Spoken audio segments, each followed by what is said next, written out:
Get us rocking and rolling here. Okay, still not coming up on my live here. Yeah, I don't see it either. Okay, let's see if we can get this rocking. There we are. Let me turn this down here. And let me just share this real quick, and then we will get rocking and rolling, everyone, as y'all are jumping on. As soon as I figure out where there we go. Share. And one more. All right. Good morning, good afternoon, good evening, everyone, wherever you are tuning in from. I am here once again with my dear friend Darlene, and we are about to shift some shit, y'all. It is Monday, and I don't know about you, but where I'm at, it is like, as you can probably see behind me, very dark, very gloomy, and raining in like sheets. So hopefully you've got some sunshine wherever you're at. But it is awesome to be here again. Darlene, good morning. How are you, my friend? All right. Yes, where I am, it is sunny. Yeah, it's funny. In Portland, Oregon, people usually think of what you're experiencing as constant rain. In summer, we don't see any, not a drop. That's crazy. And it's not at all what you would think. And things are pretty dry. And so, well, usually that's the case in Austin. I would say I've lived here 8 years, and I got to say, this is without a doubt the most rain I've ever seen in the entire 8 years that I've been here. We've had the craziest, and I know we were talking about that even getting on. There's just so much energy happening right now, and things are just so weird. I mean, the fact that we've had the extreme heat up in the Pacific Northwest, and we had our snowpocalypse in February, March, and then we had this rain that's happening. It just feels like things are shifting. And so I know today we want to talk about that too, because we want to talk about energy for us and what do you do when it's moving and shifting, and some of the weird, wonky, like what just happened kind of clobbering you space shows up. And I know we want to talk a little bit about that today. So it's a little symbolic that my weather is once again not typical this time of year Austin weather, but what do you know? Yep. And we are having extreme heat. Like, I think this is our hottest summer on record. So yes, the energies are high. The energies are not like what we've ever seen before. So what Candy and I were planning on talking about today is, all right, here's all these energies. What do we do about it? We're light workers, and we're even more sensitive to these heavy energies. And yeah, so we're gonna discuss ways that what we don't say no to when something shows up, like the absolutes, what we do every single day in order to make sure we stay grounded, so that as these energies are unfolding, our bodies are prepared, we're prepared emotionally, all of it. There's several go-tos that you have to commit to every day to stay on top of your game. Well, yeah, and I would say, and this is part of what you and I were talking about prior to the call, is that those things that you need, that you require, may look different for you than for somebody else. Because we were talking about it. I'm going to tell you, for those of you that don't know, man, for everybody jumping on, hello. Please let us know you're here. Let us know where you're tuning in from, as I see people jumping on this morning. But, for me, like, I went into this weekend, I was super, quote, ambitious around the things that I wanted to tackle. I've got a lot going on in my business. I have my first trip, speaking of energy and where I'm at. I've got my first flight that I'm taking next week, and I have my first live event, which I just got told, of course, we're wearing masks again inside, and they're going to space it out. So at least when I'm training and speaking, I don't have to be masked, which thank God, because I just am not even sure how I can do that. I mean, I know I can, and just a little weird, but it's my first live event in almost 2 years, a year and a half, I would say 15, 18 months, where I've been on stage, where I've been in front of a group. Everything I've been doing is virtual. And so there's that energy. But I went into this weekend going, I've got, a laundry list of things I want to get done. I was really motivated. I was going to do some writing. I wanted to put a business plan together for an aspect of my business. And I came into the weekend and got sort of sucker punched into well, that's really not what's going to happen. My energy shifted drastically going into this weekend. And I found myself just kind of like, in some aspects, feeling a little stuck. And so I had to sort of lean in. Oh, hey, Wisteria. I grew up in Illinois, but I'm tuning in from Pennsylvania. Yes, welcome. We're so glad you're here. My family's from Pennsylvania. I wonder where you're from. I'm from the Philly area. Anyway, tangent. I tend to do that rabbit hole. And so I'm just curious, because what do we do? And Darlene, this is what you and I wanted to talk about. I map things out, right? I've got my little, here's everything I want to kind of work on and what I'm doing, and I'm inspired.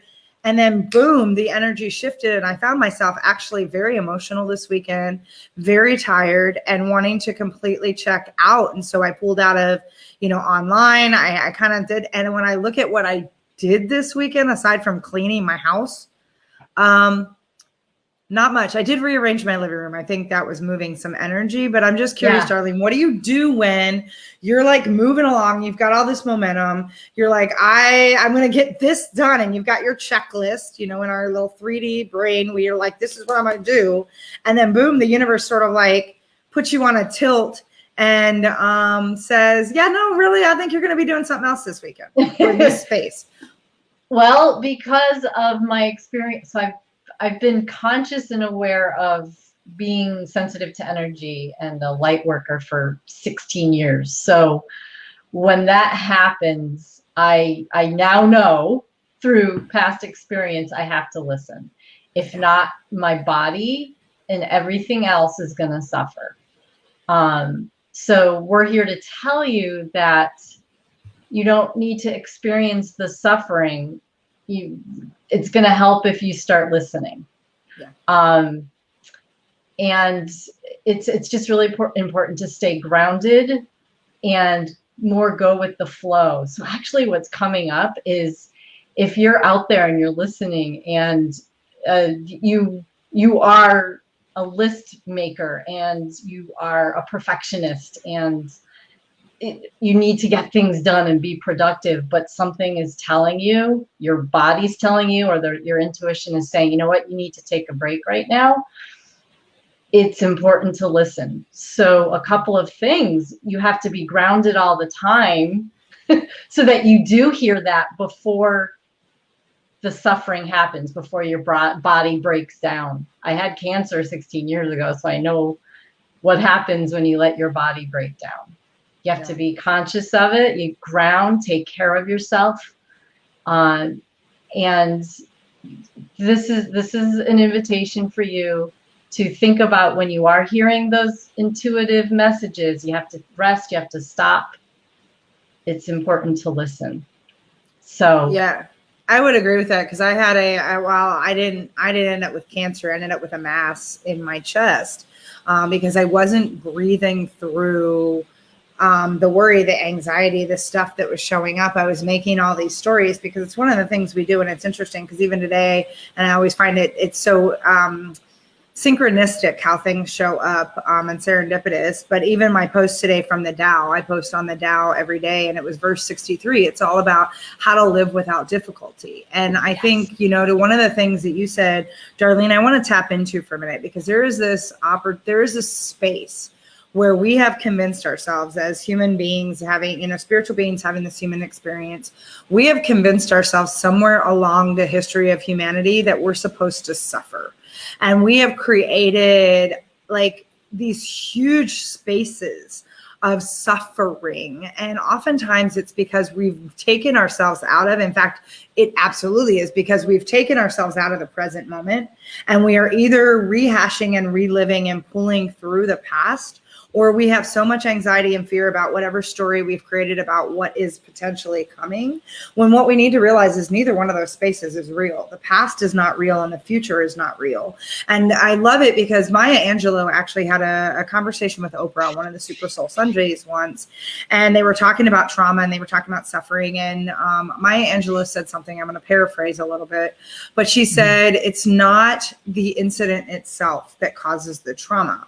It is the reliving and re-energizing that moment that we keep bringing forward. Because while something, whether it could be abuse, whether it could be cancer, whether it could be anything, can be very challenging, can be horrendous, can be difficult in the moment, it's the energy we give to keep recreating that story over and over again. Because I know, even looking back, I've had some stories in my life where, to be very honest, I'm not even sure what the actual incident was anymore, because I've told this story so many times that as natural storytellers, this is part of who we are as humans. It's the experiential side of what we have with us.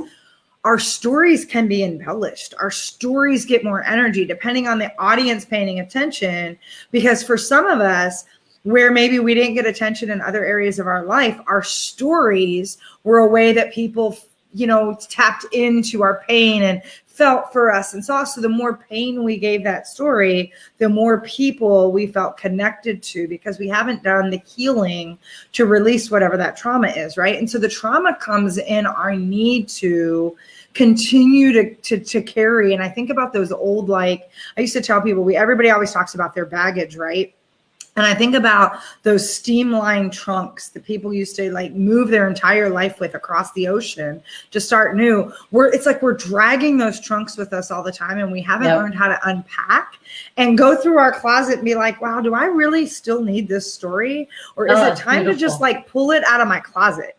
Because what happens is we just keep every time we keep retelling that story, that thing in our closet gets bigger, and we don't have space for what's here and now to then open up and create what's possible for our future. So I say that because I think one of the things we need to lean into before we even talk about how do you deal with the energy itself is this idea that we feel we need to suffer. Right. There is the no pain, no gain mentality, right? If I don't suffer, then I'm not enough, that I'm not deserving, that I'm not something. When actually we weren't put here to suffer. That is something we've created and we've bought into, and it becomes this story that we keep perpetuating, and it keeps spiraling us all over the place, right? Yeah, and that concept that we're here to learn lessons, and it's the pain that shows us the most. What about the joy? Right. But wouldn't you rather learn from joy? I mean, it sounds silly because we're so programmed, but we don't have to suffer in order to learn. We don't have to suffer in order to have our human experience. We don't. But people are afraid of joy, though. That's the thing. I love that some of the work that Brene Brown talks about is that we find joy to be foreboding, because we've also associated that there is a limit. And I think about Gay Hendricks and his book, The Big Leap, and it's all about the upper limits we've created around how happy we can be, how successful we can be, how loved we can feel, that there's this belief that we can only have a certain amount. So joy, and so there's a difference between joy and happiness, but joy, to your point, Darlene, there is a concept that we've constructed that we feel like if I feel too much joy, then something's going to happen. The other shoe's going to drop. Something's going to be taken from me. It makes me wide open and vulnerable that if I express too much joy, someone's going to take something from me. And again, there's this deep thread between suffering and joy that we have come to believe is our reality, instead of recognizing that joy is our birthright. And joy, real joy, is something that can't be destroyed. It can't be taken from us. It's like abundance. The more we lean into abundance, the more it overflows. And joy is one of those spaces. Yeah. However, we have a real construct in the way we think about things that joy means if I'm too joyful, it's at the cost or expense of something else. Right. So this is where we can start shifting the shit. Right. Especially if you're a light worker.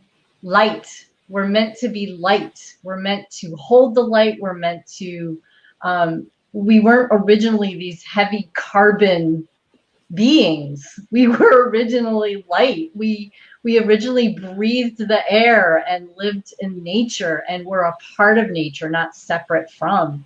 So if you're thinking about, especially if you're a light worker, if you're thinking about that word, light worker, light leader, light, think of how much more lighter can you make your life? How much more lighter can you arrange your day? how much lighter can you feel in your body, and understand that it's important to start letting go of those stories, to start allowing in more light.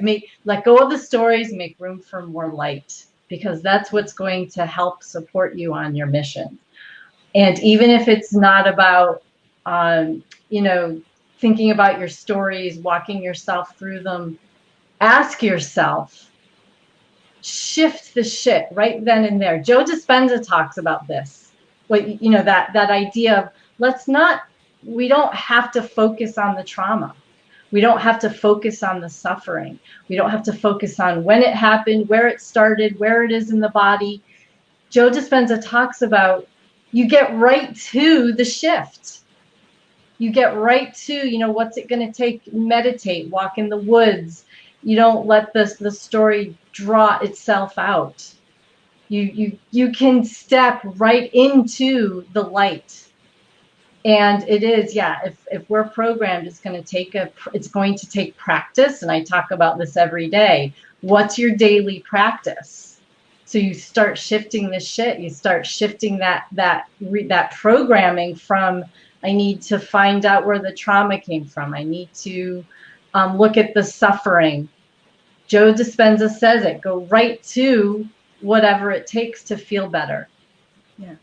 And I would say for me, because I believe that 100%. And I think sometimes, and especially as enlightened leaders and light workers and healers, we sometimes spend too much time in our inner work. We think that we have to do inner work every day. And the problem is sometimes we actually become obsessed, or we procrastinate how to step into our light because we're too busy working on our stuff, right? Doing the inner work. And it can be an excuse not to put our light out fully. And so I say that because a couple things that I do to shift into that space. And again, even feeling into, okay, I kind of just need to be with me. It wasn't like I was emotional, but it was clearing some stuff out. And so I just let myself, I'm like, oh, apparently I'm going to cry right now. I didn't have any attachment to it. But it's that space, and we talked about this a little bit last time. One of the things I do, and it's really bringing yourself in the present moment. And I love the way that Reverend Michael Beckwith says this. He's like, breath. It's one of the reasons in meditation and yoga and boxing and sports, martial arts, they bring you to your breath. And the reason is you can't breathe in the past. You can't breathe in the future. You can only breathe in the present moment. And so when you focus on your breath, and breathing into your full body. And I'm going to do a little way that I move into that breath when we close things out today. As a different way. Last time, if you remember, Darlene shared a way that we could get connected into our bodies and really expand. And so I want to come back to that word expand, because one of the ways that I will literally get myself present, I have 3 things that I will do that literally pull me into the present moment. One is I immediately just notice my breath. It isn't even like I change my breath. I don't do anything with my breath. I'm just simply bring my attention to my breath, because it automatically puts me in the present moment. I cannot breathe yesterday. I cannot breathe tomorrow. I can only breathe here. And we oftentimes, it's one of those things that just happens unconsciously. Our breath just happens. All I do is just bring myself into, where is my breath coming from? How does it feel in my body? I just notice. I'm just observing my breath and drop in. The second thing I will do is I will come back to that space of expansion. I'm simply my next inhale, I'm just expand. Expand until there's no edges. Expand, because that allows me to have room to bring the light in so that I can then breathe the light back out. And the third thing that I do in that space is I find something in the moment after I've taken that and just notice the breath. And then I've just said expand, so that I can feel the lightness of the energy in me, around me, and through me. The third thing I do is right now in this moment, and I will say that right now in this moment, I'll be like, Candy, what are you grateful for? Because gratitude is also a practice. I am not a fan of an attitude of gratitude. An attitude of gratitude is bullshit. And I'm just going to tell you, it's just a bunch of intention. I have an attitude of gratitude. An attitude of gratitude is an activating, it's an energy, action-oriented energy that needs to be put into practice and put into motion. So when you're like, I'm just saying, I said thank you. No, if you are not feeling, embodying, putting it into a practice, you can pretend you're grateful all day long. It does nothing. I want you to think about a practice of gratitude, so that in a moment you can say, right now in this moment, what can I feel grateful for, and drop in that energy. Those three things for me are game changers when I need to bring myself into the present. It's literally just noticing the breath. It's allowing myself to feel and embody the expansion until there's no edges. And then it's bringing myself very much into a present space to say, right here, right now, do a inventory. What am I feeling? What am I most grateful for right now? That's beautiful. Those are three things for me that can ground me no matter where I'm at, including the airport, including whatever, because we don't always have the luxury of being out in nature, which truly is my grounding space. So those are three ways that I connect to get myself really centered, because honestly, our biggest opportunity is to bring ourselves back into the present moment, because none of the peripheral of stuff does not exist. Only here and now. Like, I love the way Wayne Dyer says, shoulda, woulda, coulda, not real. It is what was, and it is what is. And that is that, period. Yeah. There is nothing else and when you're present, you're not easily distracted by all of those, everything outside of you that's pulling you in all of those directions. That scatters us. We don't want to be refracted light. We want to be the light beam. We want to be the light anchor. So being in the present moment, making sure we do that, those distractions outside, TV, social media, all of those things that are pulling our stories, they pull us, they distract us. And the idea is to stay focused. And you stay focused by being present. And because I'm a very tactile person, so this is where we all have to think about when you feel, what are you doing when you feel the most present? And really act on that. Not necessarily read what someone else does, but ask yourself, when I'm in body, when I'm present, when I can communicate the most clearly, like especially if you're on stage or you're a teacher or a coach, whatever the case may be, a parent, whenever you're communicating the most clearly, what's happening in that moment. And for me, I'm tactile. So to bring me back in the present, I need to be touching something. So I'll often have, whether it's a rock or a stone or something soft or smooth, I need to touch something. And that brings me back into body. Feeling physical. I love things like acupuncture, and what my greatest gift ever from my cancer experience was learning Reiki. So part of a daily Reiki practice is giving oneself Reiki. So hands on my own body. I go to sleep that way and I wake up that way, hands on my own body, the touch. So something physical. I need to do self-Reiki. And you don't need to learn or be trained in Reiki in order to just, put hands on your heart or your solar plexus. And the third thing I do to bring myself back to the present, move. I need to move my body. Because if I meditate, if I'm laying there or sitting there, I'll often drift off and go somewhere. So for me, meditation it will relax me, but at the same time, I tend to go somewhere else. So when I'm wanting to be present and in body and centered and balanced, I need to first move. So whether that's Qigong or put on my music and dance. Chakra dancing is really fun too. Tribal dancing, whatever I'm in the mood for, I put on that music and I dance. I move my body, because then that gets life force energy flowing and oxygen to your brain, and breathe everything. The step, your feet, you move your feet with your body, and everything just starts to move together. And that for me is centering. So I'm tactile and I need to move. Yeah, and I love that. And I think we need to, explore as human beings more variations of what speaks to us, because I have different things at different times that speak to me. And to come back to that space on meditation, it's interesting because it wasn't even until I had my Akashic record reading that I actually got a little bit of validation for myself, even though I've been fighting with this in some ways. And I finally released it. I'm like, it just doesn't work. traditional meditation for me, it can help me go to sleep and it can help me like relax. It does not help me get connected into like the actual stillness of me. I actually need to be moving in some capacity. And so to Darlene's point, for me, I get really grounded walking Peyton on the trails, out in nature with the trees. I also can feel very present. I don't in a tub. I can in the shower.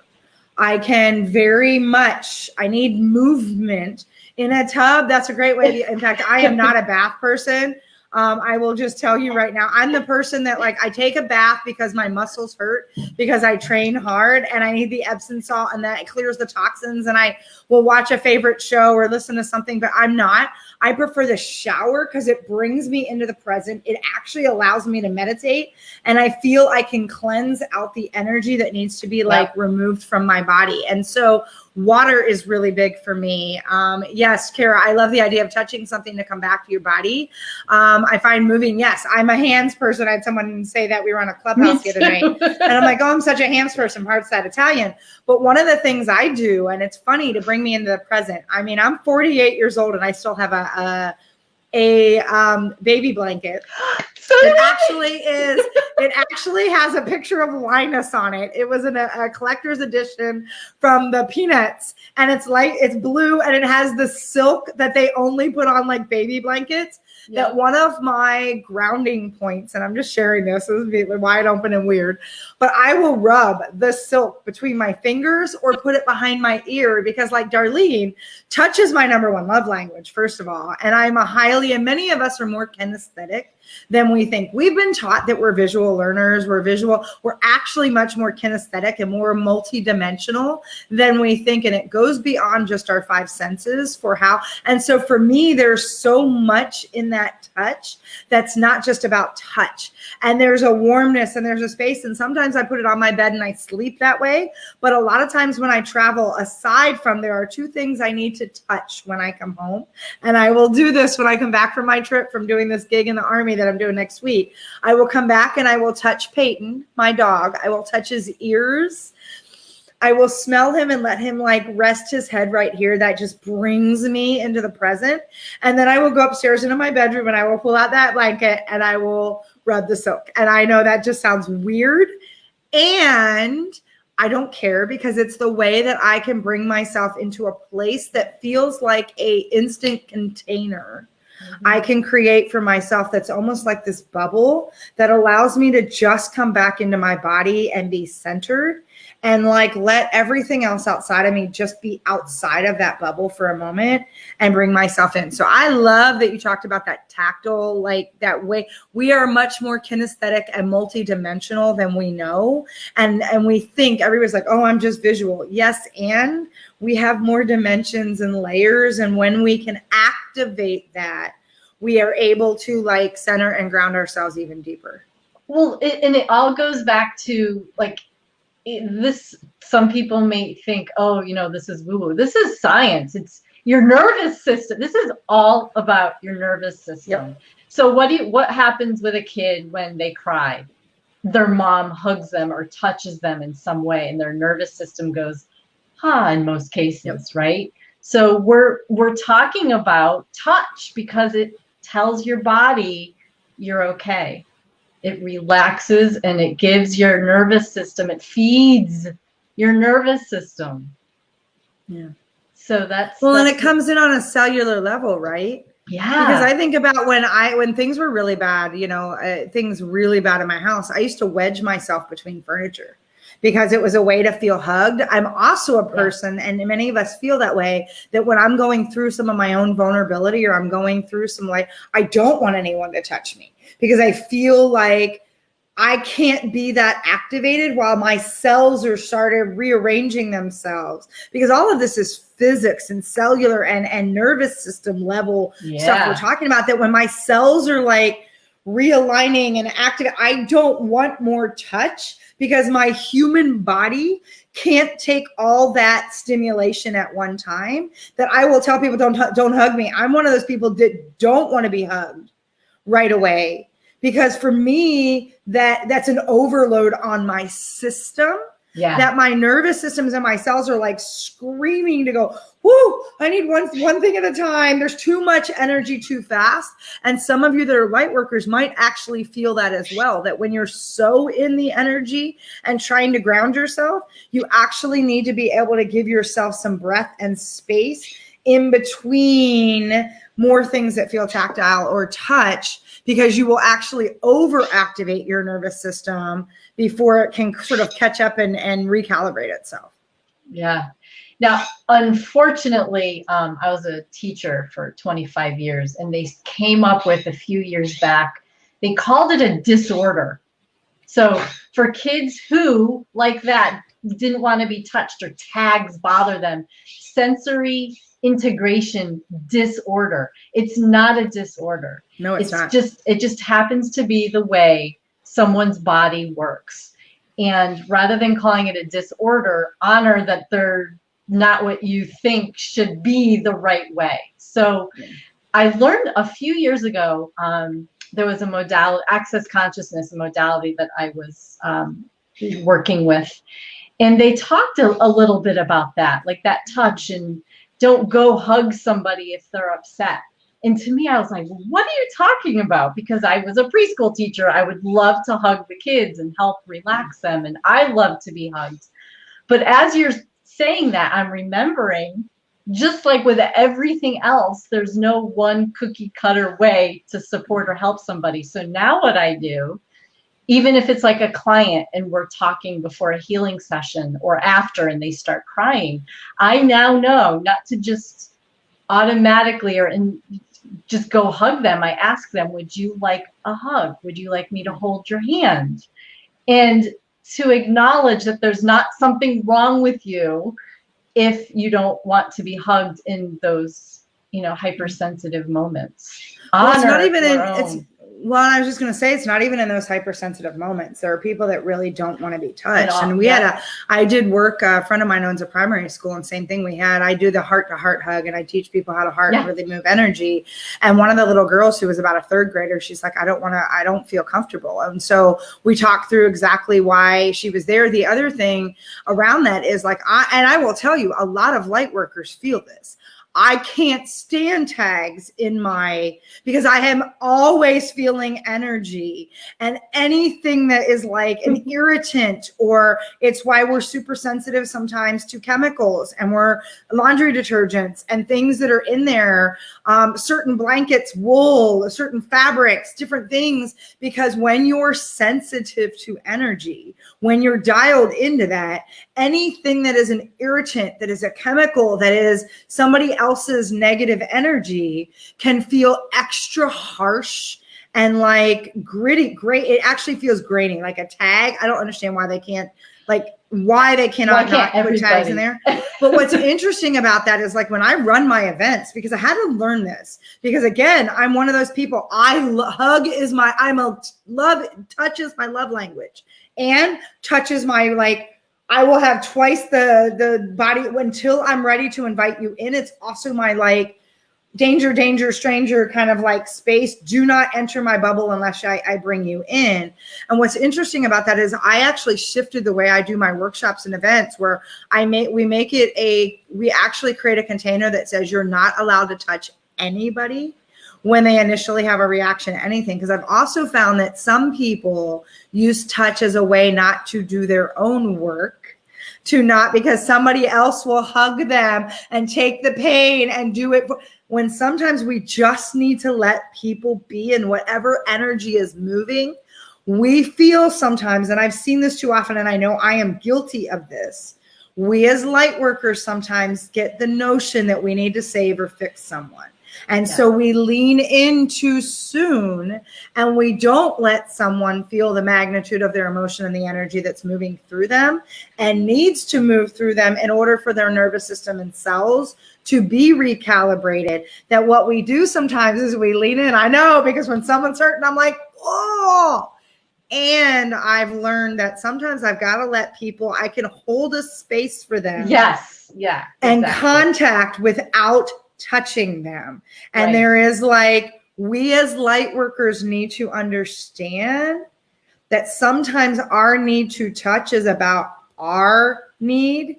It's not about theirs. And how do we hold spaces that allow us to have that deep feeling of contact without touching, it's a sacred way to hold a container that like elevates people feeling the energy and being able to bring themselves into a present moment without someone else assisting them. It's good practice because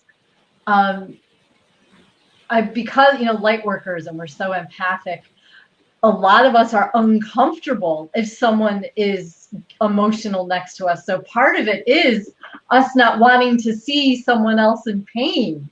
Right. And at the same time, we have to remember they're in their energy. If we go into their energy bubble, or, it just adds to what they're experiencing. And that holding space, that is like one of the most beautiful tools I've learned as an adult. Just, sit back and hold space for them and give them their room, give them their space to feel and breathe. And light workers, we know this, how energetic we all are and how electrical our bodies are. So, but at the same time, we feel uncomfortable if someone's upset. Mm-hmm. So it's definitely, it's important that we step back if someone is with us, in front of us, upset, give them a little room or space, and set the scene. When you need me, I'm right here. Right. Well, that's the thing, because we help people learn how to ask for what they need, right? That too. Yes. And same for us, because we got to learn to create space for ourselves too. Those sacred containers that allow us to create boundaries to say, this is okay for us. This is not, this is safe for me. This is not, right? And it reminds me of Reiki with animals. So it's different than a human. When you're working energy work with an animal, you let them lead the session. You let them lead the way. So if they don't want hands-on healing, they'll get up and walk out of the room. You have to, just because you're there for 45 minutes, you have to let them choose. And they'll also, most of the time, show you where on their body, if they do want hands-on healing, they'll show you where they want you to place your hands. So it's almost like that, because I'm comparing humans because we are animals. So as a light worker, this is a great conversation. As a light worker, as a healer, if someone is upset in front of you, let them lead the scenario while you're holding space for them. Just like that. And let them be in a space where, because we have created such a pattern of being fixed or being saved or somebody else, whatever, that sometimes you've got to let them just be uncomfortable. It's literally their journey. We have got to be able to honor people's journey. And even if we can see potential, even if we can see the answer, even if we can, it is not our job to fix it. And we need to let go of this notion of telling, teaching, fixing, saving, and realize that we are there as a guide when we are needed, and that every single person has what they need already within them, that they need to learn. One of the best gifts we can give people, and for those of your parents, I'm sure you've learned this as well, right? You don't want your kid touching the hot stove. So you're like, don't touch hot stove, don't touch hot stove. But then you got to touch the hot stove to know why not to touch the hot stove. And so no matter how many, there's ways that we can help guide people so that they don't have the magnitude of the same thing. And there's also honoring that some people have to go through, especially depending on their profile. Some of you that are 5s in your profile, you have to do like the trial and error. You need to have like that space that's part of your whole path here. And if someone keeps intervening and like creating a way that you're not fully experiencing the trial and errorness of how you're designed, you're not getting the richness of what you signed up for in this lifetime and how you execute. And so we oftentimes, and I'm going to put this out there and it may trigger some people, because I know when it was first brought to me, I was like, and it's one of the ways that I pull myself out of wanting to fix other people, is it's extremely arrogant of me to think that I know somebody's course better than they do. It is arrogant of me to think I know what's going to, quote, fix them. It is arrogant of me to play God in any aspect of them finding their own truth. It is arrogant. And so I have to keep asking myself sometimes, is that my arrogance, my ego that says I need to do this because, or am I doing this because it was an opening I was asked and it's the right space to make that place? And so we collectively, I believe, have a lot of work to do to ground ourselves out of, because a lot of us derive our worth out of fixing things and fixing other people. And I hear people, I was one of those, I'm a recovering self-proclaimed, I know how to fix things. And it's like, yeah, and things will fix themselves. I don't need to, it's awfully arrogant of me to think I'm going to be the person that's going to whatever. And so I say that because we've got to help people, even when they're uncomfortable, learn how to trust themselves on their own course and their own navigation. And it's not about us giving them all the answers. It's about us leading them in a way that helps them find the answers for themselves. And sometimes that's people that have never been alone, who have always had people picking up the pieces for them. It's letting them feel the realness of whatever they need to feel, as icky, yes, that's a professional word, icky and uncomfortable and as shitty as it feels. That's the grace that we can offer, is they need to feel the shittiness.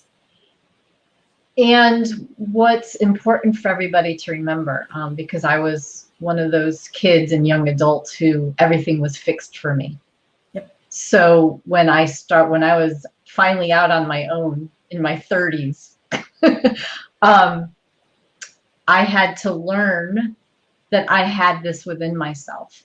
So that's what like the grounding is for, and figuring out your own personal resilience formula, the way you prepare yourself for the day. It's all inside of you. And I think what's the most important thing for everybody, light workers, everybody, is stay connected to source, stay connected to your heart. And that way you won't, there's that connection where if you're connected to source, you always feel loved, you always feel taken care of, and you won't feel broken. You won't feel like you need to be fixed. Yeah. And there's this sense of peace that when you're directly connected to source, whatever that is for you, it could be your heart, it could be a greater universal life force energy. Just know that you're always protected and you're always unconditionally loved. And when you feel and sense into that every single day, you won't feel like you need to be fixed. Yeah.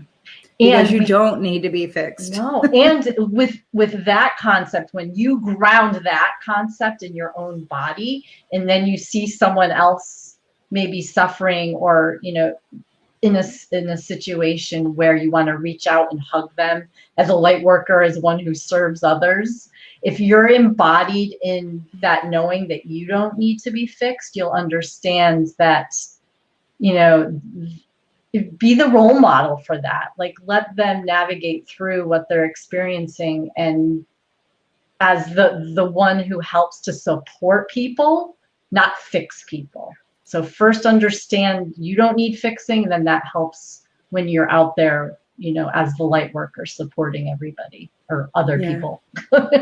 100%, right? And so why don't we then give people an opportunity right now to feel into their own space. And so if you would, for a moment, just close your eyes and if you're sitting, sit up, put your feet on the floor, feel the ground beneath you. If you can be barefoot's even better. If not, just fully put your feet on the ground and feel into that. And what I want you to do is, instead of breathing the way that you normally breathe, which is through your nose, in your lungs, I want you for a moment to just envision that you are breathing in from the bottoms of your feet. I want you to pull the energy in from Mother Earth. I want you to feel the lightness of what is so abundant around us, that is available to us at all times. I want you to breathe that in from the bottoms of your feet.